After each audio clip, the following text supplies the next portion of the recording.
여러분들이 교회에 들어오시다 보면 여러분들의 서명을 기다리는 조그만 쪽지가 있습니다. ACR 99 법안에 반대하는 서명입니다.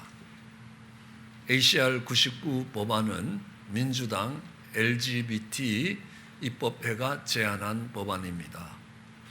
이 법안이 통과가 되면 동성연애는 죄라고 말을 할 수 없게 됩니다.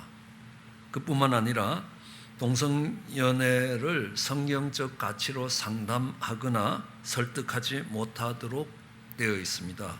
그래서 교회가 동성애자나 성전환 자들이 하나님께로 돌아오도록 하는 다리 역할을 더 이상 할 수 없게 만듭니다. 지금까지 만들어졌던 법 중에 가장 사악한 법이라고 볼 수 있습니다. 미국의 영적 위기를 보여주는 대표적인 법안입니다. 지금 우리 조국은 많은 어려움을 지나가고 있습니다. 이웃나라 일본과 갈등이 점점 깊어집니다. 많은 기업체들이 심한 어려움을 겪을 수도 있습니다. IMF 때와 같은 고통스러운 시간들이 찾아올지도 모릅니다. 그뿐만이 아닙니다. 그것보다 더 심각한 것은 우리 국민들 한 사람 한 사람 마음속에 미움과 증오가 싹트기 시작한다는 것입니다. 그것이 점점 더 커진다는 것입니다.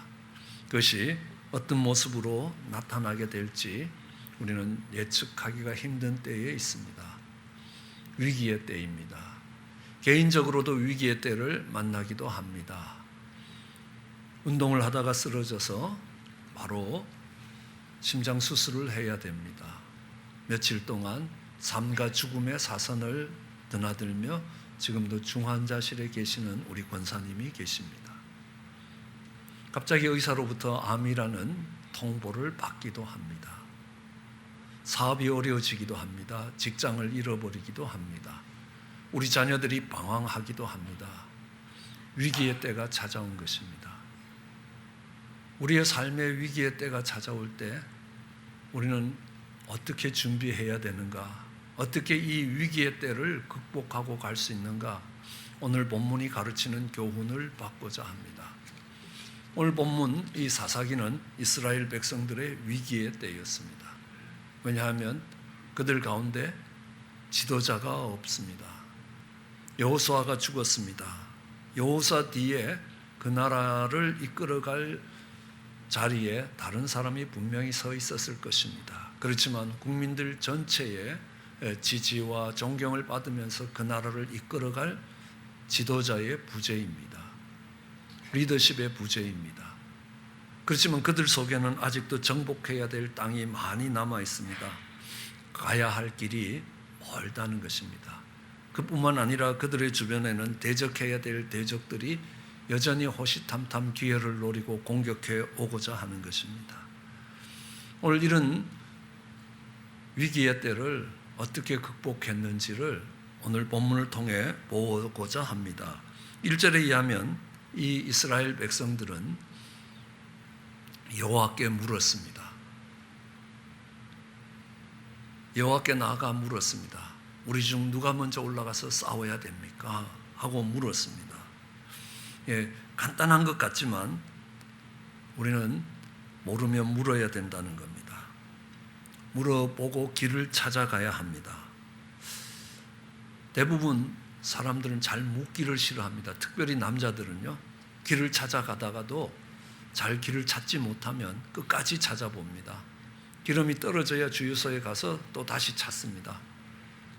저희 교회 집사님 중에 한 분은 주유소에서 기름을 가득 채운 후에 한번 다시 찾아보자 그러다가 거의 이혼당할 뻔했습니다. 모르면 물어야 합니다. 고집 피우지 말고 모르고 힘들면 어려운 때 위기에 처하고 공경에 처할 때 하나님 앞에 나와 물어야 된다는 것입니다. 하나님 앞에 엎드려야 합니다. 하나님 앞에 무릎 꿇어야 한다는 것입니다. 두 주먹을 굳게 쥐고 내가 이 난국을 헤쳐가 보겠다 이런 자세가 아니라는 겁니다. 사람들로 내 생각대로 내 방법대로 내 뜻대로 내 경험대로 해볼 때까지 해보고 안 되면 그때 하나님을 찾아보자라고 할지 모릅니다.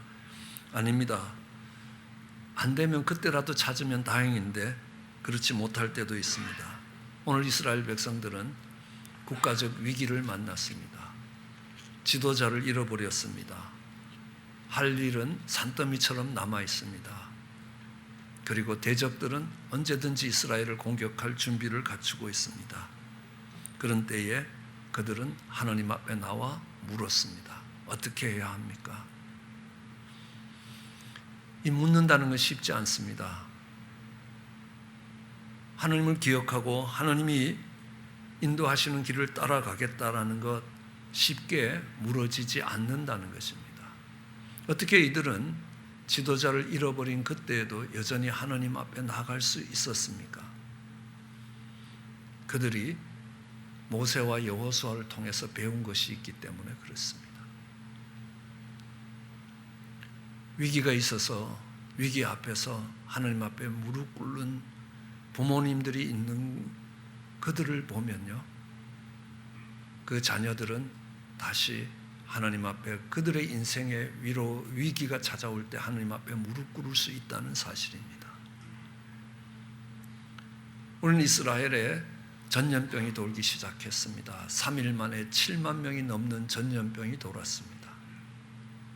그것이 한 달, 두 달만 계속되면 이스라엘은 멸망당할 것입니다. 위기의 때였습니다. 그때에 다윗은 하나님을 찾아 나갔습니다. 하나님께 무릎을 꿇었습니다. 그 무릎 꿇는 자리가 성전이 되었습니다. 후일 그 자손들이 그곳에서 하나님을 만날 수 있게 되었습니다. 위기의 때에 무릎을 꿇던 여호수아와 모세를 보면서 이스라엘 백성들은 위기가 다가오면 하나님께 물어야 된다는 것들을 배우게 되는 것입니다. 생각해 보십시오. 200만이 되는 이스라엘 백성들을 이끌고 40년 동안 그 광야를 지나가는 동안에 얼마나 많은 어려움이 있었겠습니까? 얼마나 많은 위기의 때가 있었겠습니까? 그때마다 모세와 여호수아는 하나님께 무릎을 꿇었습니다. 하나님께 물었습니다. 그러자 하나님께서 그들을 인도하시고 그 위기를 극복할 수 있게 해주셨습니다. 그들은 수많은 위기를 넘어왔습니다. 거칠은 광야를 지나오면서도 위기를 넘어갔고 약속의 땅을 정복해 가는 동안에 청동기 문명으로 동으로 만든 칼을 들고 싸우던 그들이 철로 만든 칼을 들고 싸우는 가나안 족속들과 싸워 나가면서 얼마나 많은 어려움들이 있겠습니까? 평지도 아닌 산지에 있는 그 성들을 정복해 가는데 얼마나 많은 위기의 때가 있었겠습니까? 그때마다 하나님 앞에 무릎을 꿇었던 것들을 보게 되는 것입니다. 그것이 큰 위기 때 무릎을 꿇는 것 당연해 보이지만요, 우리는 삶에서 작은 문제에서부터 하나님께 묻는 것이 우리 몸에 배고 습관이 되지 않으면 그렇게 하나님 앞에 물을 수 없게 된다는 것입니다. 우리 주님도 보시면요, 매일 새벽에 나가서 기도하셨습니다. 그런데 성경은 이렇게 기록합니다. 습관을 조차 매일 새벽에 나가셨다는 겁니다. 그냥 기도할 제목이 있고 어려운 일들이 눈앞에 놓여 있기 때문에 나가서 기도했던 것 아닙니다. 매일매일의 삶 속에서 하나님께 묻고 찾는 것이 있기 때문에 그들은 위기의 때가 왔을 때에도 하나님 앞에 물을 수가 있다는 사실입니다. 그것이 습관이 되지 않으면 위기의 때에도 그것이 안 된다는 것입니다. 하루를 시작하는 첫 시간에 하나님, 오늘 하루를 어떻게 살아야 합니까? 하고 묻지 않는 사람들은 그의 하루의 삶 속에 위기의 순간이 닥칠 때 기도하지 않는다는 사실입니다. 그럼 느헤미야를 보십시오. 동생이 예루살렘에서 왔습니다. 예루살렘 형편이 어떤가 물었습니다. 성벽이 무너지고 성문이 불탔다고 이야기합니다. 안타까운 소식이 들려왔습니다. 그때에 느헤미야는 정말 눈물을 흘리며 금식하며 슬퍼하며 하나님께 기도했습니다. 하나님, 할 수가 있으면 나로 정말 무너진 성벽을 수복할 수 있게 은혜를 베풀어 주시기 원합니다. 그런데 그는 술 맡은 관원이었습니다. 왕이 허락해야만이 갈 수 있는 처지였습니다. 그런데 어느 날 왕이 묻습니다. 기다리고 기다리던 시간이 왔습니다. 너 왜 얼굴이 수심이 있느냐라고 물었습니다. 그때에 느헤미야가 이렇게 기도합니다. 짧게 하나님께 기도합니다. 잠시 하나님께 묵도를 하고 대답을 합니다. 그 왕의 질문에 대답을 합니다. 하나님, 이 왕이 묻는데 지혜를 주시옵소서. 저는 그 기도를 전보 치는 기도라는 겁니다. 요즘은 전보라는 게 없어져 갖고요, 못 알아듣는 젊은 사람들이 많습니다. 저희가 어릴 때에 편지를 보내면 편지는 오래 걸려야 상대방에게 배달이 됩니다. 그렇지만 전보는 몇 시간 안에 배달이 되는 겁니다. 그 대신에 전보는 길게 할 수 없습니다. 긴 사연을 쓸 수 없습니다. 짧게 몇 자 해서 전보를 보냅니다. 그런 것처럼 짧게 하느님께 정말 기도합니다. 내가 지금 어떻게 대답하느냐에 따라서 이스라엘 민족의 운명이 갈라지는 순간이 온 것입니다.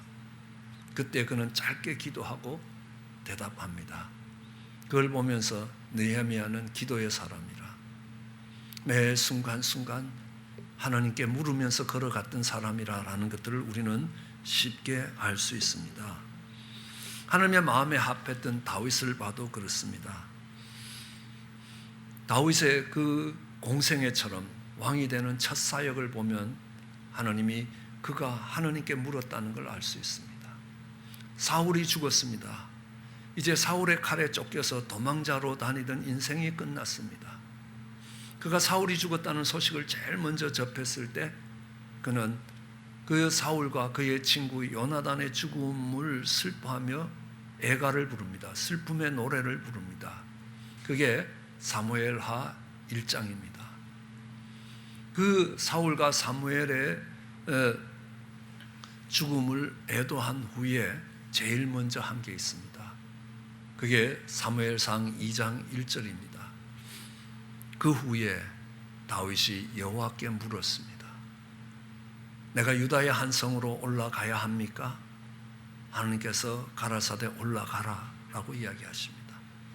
다윗이 그러면 어디로 올라가야 합니까? 헤브론으로 가라는 것입니다.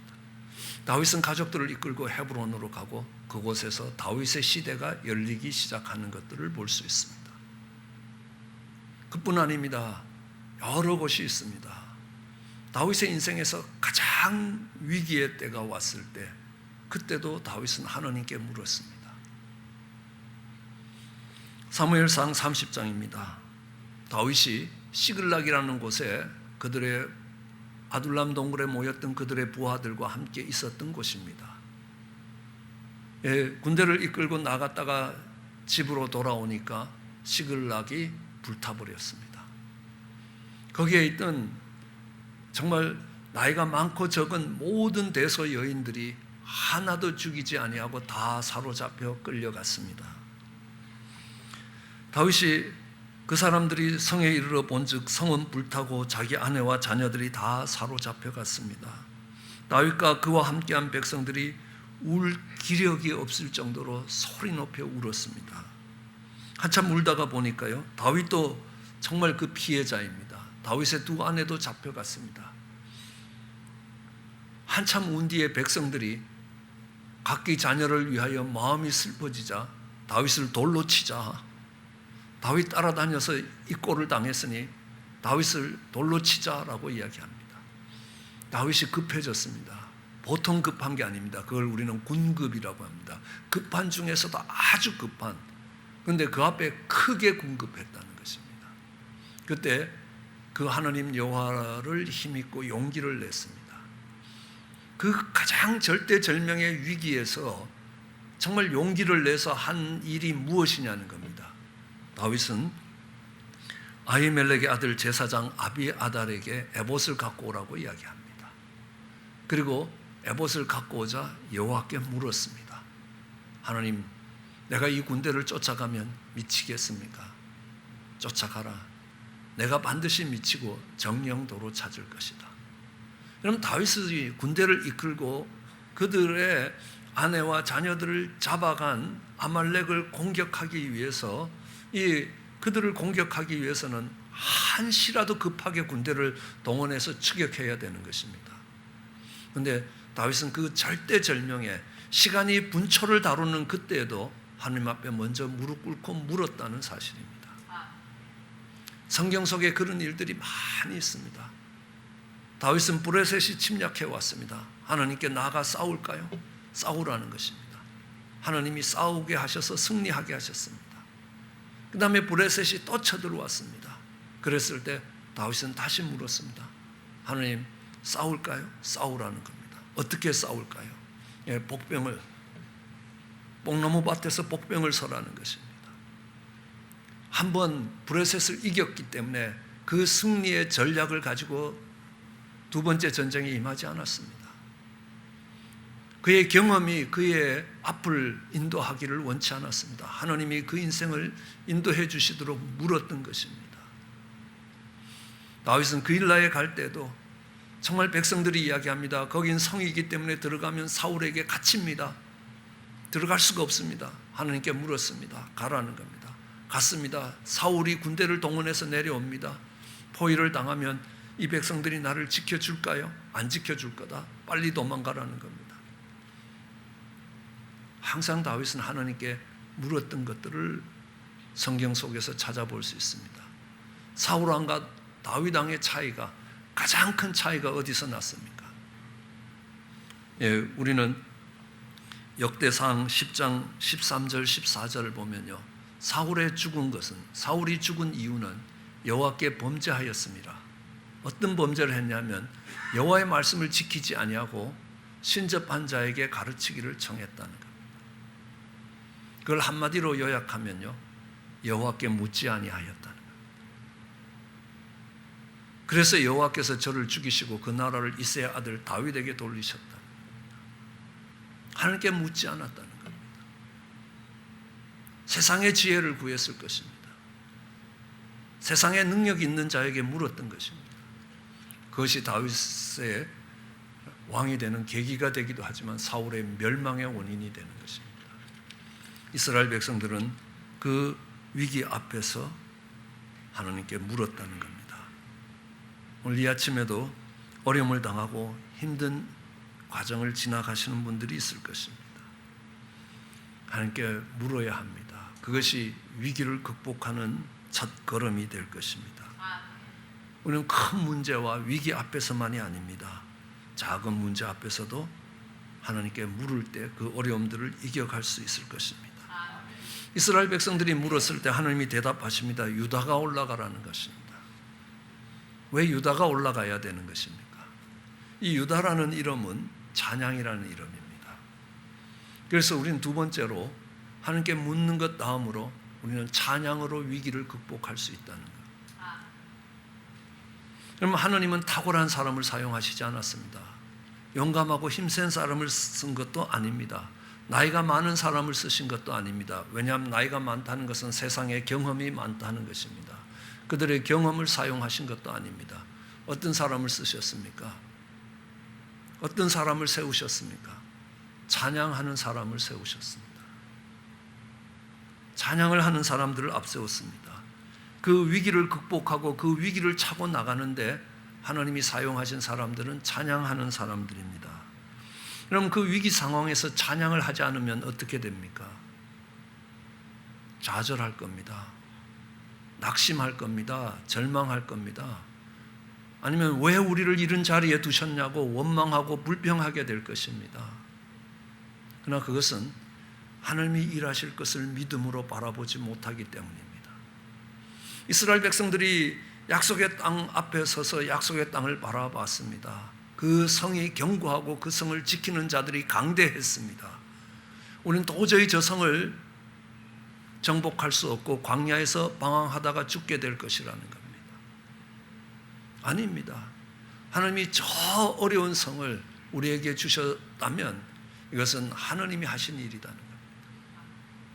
아니, 애굽을 자기의 무덤을 산처럼 만드는 애굽 왕을 항복시킨 하나님께서 이것을 못하실 것인가? 하나님이 멋진 일을 하실 것이다 라는 겁니다. 그 하나님을 찬양하는 겁니다. 그 하나님을 찬양할 때 놀라운 일들이 일어나는 것입니다. 이 찬양한다는 것은 그 문제보다, 그 위기의 어려움들보다 하나님이 더 크시다는 겁니다. 그 하나님을 바라보는 눈길이 있기 때문에 그 위기 앞에서 찬양할 수 있는 것입니다. 우리의 입술이, 우리의 마음이, 우리의 영혼이 찬양할 때에 우리는 그 위기의 때를 극복할 수 있는 힘을 공급받게 되는 것입니다. 우리는 바울과 실라를 알 수 있습니다. 복음을 전했습니다. 정말 악한 영에 잡혀있는 자를 자유케 했습니다. 그 결과 그들은 빌립보 감옥에 갇히게 되는 겁니다. 아주 늑살나게 맞고 40에 하나 감한매를 맞고 빌립보 감옥에 갇혔습니다. 하나님, 이게 뭡니까? 내가 정말 나쁜 짓 한 것도 아니고 하나님의 복음을 위해서 정말 열심으로 그것을 전한 것뿐인데 지금 감옥에 와 있습니다. 등은 너덜너덜 종이 쪼가리처럼 찢어져 있습니다. 사방이 고통스럽게 육신의 고통들이 밀려오는 시간들입니다. 그런데요, 바울과 실라는 그 옥에서 정말 밤이 깊어질 때에 찬송했습니다. 그러자 놀라운 일이 일어났습니다. 옥토가 흔들리고 옥문이 흔들리고 자기를 묶었던 착고들이 풀어지는 역사를 경험하게 되는 것입니다. 그리고 그 옥을 지키던 간수의 온 집을 구원하는 역사가 일어나는 것입니다. 언제 일어났습니까? 그들이 찬양할 때입니다. 그들의 형편과 처지에서 찬양할 때가 아니었습니다. 오히려 원망하고 불평하며 왜 이러시느냐는 것에 좌절하고 절망하기 쉬운 때입니다. 여러분, 여호사밧의 때도 그랬습니다. 모압과 암몬의 연합군이 이스라엘을 공격하기 시작했습니다. 이스라엘은 모압과 암몬의 연합군을 막아낼 수 있는 힘이 없는 것입니다. 그러자 여호사밧 왕이 하나님 앞에 나가 엎드렸습니다. 그랬더니만 그 옆에서 레위 사람이 서서 심히 큰 소리로 이스라엘 하나님 여호와를 찬송했습니다. 왕은 엎드려서 하나님께 물었습니다. 그 옆에 서 있던 레위 사람들이 정말 이스라엘 하나님께 찬양했습니다. 그것도요, 큰 소리로 찬양했습니다. 아니, 그것도 심히 큰 소리로 하나님께 찬양했습니다. 전쟁이 시작되었습니다. 군인들이 정말 싸움터로 나가야 되는 겁니다. 그런데 군인들이 나간 게 아닙니다. 그 앞에 노래하는 자들이 나갔습니다. 찬송하며 나갔습니다. 그때 하나님이 역사하기 시작하셨고 그들은 승리하게 되는 것입니다.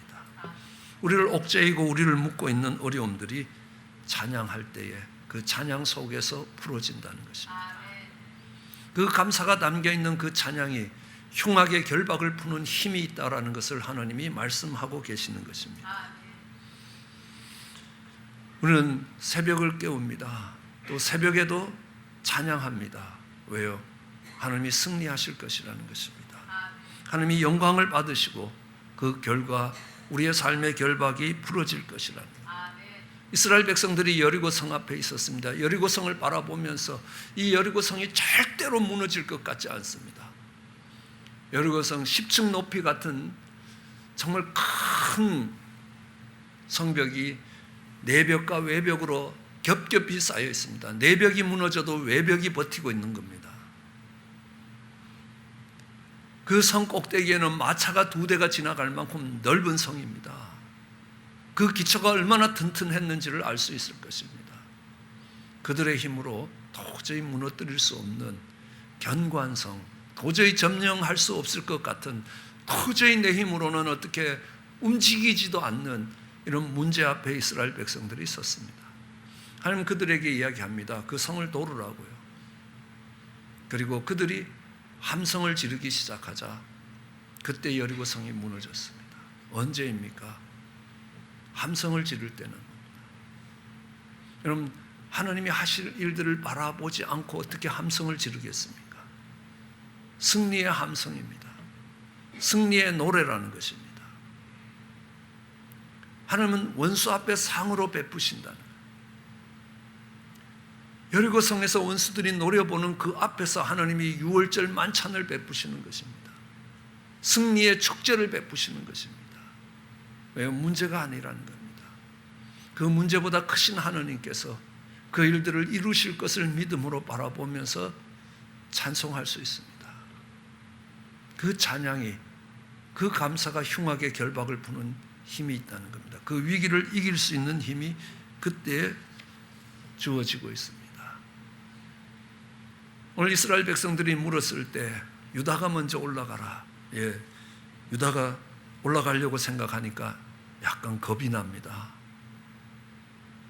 그러니까 제일 가까운 시몬 형님을 찾아갑니다. 형님, 도와주십시오. 저희가 앞장서서 가나안 진영으로 갈 텐데 형님이 함께 가주십시오. 그러면 형님이 앞장서서 가야 될 때 우리도 같이 가겠습니다. 네. 그들이 어떻게 위기를 극복했습니까? 함께 손에 손을 잡고 위기를 극복했다는 것입니다. 그 위기의 때를 지나갈 때 혼자서 지나가기가 얼마나 두렵고 힘든지 모릅니다.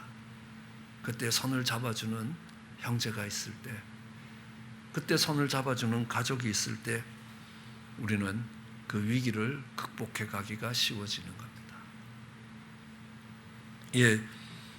남편 혼자서, 엄마 혼자서 기도할 수 있습니다. 그렇지만요, 온 가족이 손을 잡고 기도할 때 하나님의 역사하시는 힘이 훨씬 더 클 겁니다. 하나님 약속하십니다. 두세 사람이 내 이름으로 기도하면 하나님이 내가 듣고 역사를 하실 것이라고 약속하셨기 때문입니다. 그래서 온 가족이 함께 기도하면 하나님의 역사를 자처하고도 서로가 서로에게 얼마나 힘이 되고 위로가 되는지 모릅니다. 그럴 때 그 위기를 극복할 수 있는 힘을 얻습니다. 사탄은 공격합니다. 서로 나누어지도록 공격합니다. 하나님과 아담 사이를 갈라냅니다. 내 뼈 중에 뼈요 내 살 중에 살이라고 이야기하는 하와와 이 아담의 사이를 갈라냅니다. 그리고 가인과 아벨의 형제들 사이를 갈라내는 것입니다. 하나님의 역사는 그렇지 않습니다. 그 십자가를 지는 자리에마다 하나가 되는 것입니다. 함께 갈 수 있게 되는 것입니다. 연결이 되는 것입니다. 하나님은 형제가 연합하여 동거하는 것이 하나님 보시기에 얼마나 선하고 아름답다고 이야기하시는 겁니다. 왜 서로 다른 배경을 갖고 있는 사람이 연합하는 게 쉽지 않습니다. 십자가를 질 때만 가능합니다. 그러나 형제가 연합한 것이 아론의 수염에 흘러내리는 그 기름이 그 옷깃에 흐르는 것처럼, 그리고 시온 헐몬에 내린 이슬이 시온산에 내리는 것처럼 너무너무 아름다운 것이라는 겁니다. 선한 것이라는 겁니다. 하나님이 그들을 그 자리에서 정말 복을 명하셨고 그 복은 영원한 생명, 영생이라는 겁니다. 사망이 역사하는 자리에 하나님이 생명이 역사하도록 명하시고 생명이 역사하도록 복을 내리시는 이유가 뭡니까? 형제가 연합하는 데 있다는 겁니다. 죄가 들어오면요, 섭섭함이 오고, 죄가 들어오면 화가 찾아오고요, 분노가 찾아오고, 죄가 들어오면 미움이 찾아오고 형제와 형제 사이가 갈라진다는 것입니다. 그런데 형제가 연합하라는 겁니다. 손을 잡고 연합하면요, 아니 가족이 손에 손을 잡고 연합하면 그곳에서 하나님이 복을 명하실 것이고 그곳에서 생명을 명하실 거고 영원한 생명을 주실 것이라고 약속하시는 것입니다. 그럼 우리는 IMF를 기억합니다. 참 고통스러운 시간을 지나갔습니다. 많은 가정들이 흔들렸습니다. 많은 가장들이 직장을 잃었습니다. 생계가 막막하던 때가 있었습니다. 그때 우리나라에서 가장 많이 불렸던 노래가 있습니다. 아빠 힘내세요. 우리가 있잖아요. 어린아이들이 말합니다. 아빠 우리가 있잖아요. 힘을 내세요. 힘을 내세요. 아이들이 아빠를 향해 함께 노래를 부를 때 그 아빠들이 힘을 낼 수 있었습니다. 흐르던 눈물을 그칠 수 있었습니다. 주저앉았던 다리에서 힘을 내고 일어설 수가 있었습니다. 그래서 위기가 극복되었던 것들을 알고 있습니다. 가정이 힘들 때 그렇습니다. 정말 아이들 고사리 같은 손을 모아서 아이들과 함께 기도할 수 있습니다. 아니면요, 아빠가 알아서 할 거냐, 너 걱정하지 마라. 예? 어려움을 얘기도 안 하려고 합니다. 그리고 혼자서 울고 있는 아빠의 모습입니다. 그런데 그게 아니라는 겁니다. 어렵고 힘든 일이 있을 때 함께 기도하는 것입니다. 하나님은 어쩌면요, 우리 기도보다 어린 자녀들의 기도를 더 잘 들으실지도 모른다는 생각을 합니다. 함께 손을 잡고 기도하며 함께 찬양하면 그 가운데서 하나님이 어려움을 해결하는 걸 볼 때에 모세와 여호수아를 보면서 그 이스라엘 백성들이 위기의 때에 하나님 앞에 무릎을 꿇어야 되는 것이구나라는 걸 배우는 것처럼 그들 자녀들이 그런 교훈들을 배우게 될 것입니다. 그것은 그들의 인생을 살아가는 동안에 그들이 만난 위기 때마다 하나님 앞에 무릎을 꿇고 그 하나님의 인도하심으로 그 위기를 극복해 갈 수 있는 그들의 큰 믿음의 유산이 될 것입니다. 그렇기 때문에 어려운 때에 온 가족이 함께 기도하는 것입니다. 아니, 정말 형제 자매들의 그 어려움을 지나가고 위기의 때를 지나가는 형제 자매들의 손을 잡아주고 떨리는 무릎을 굳게 해주는 형제가 되기를 원하는 것입니다.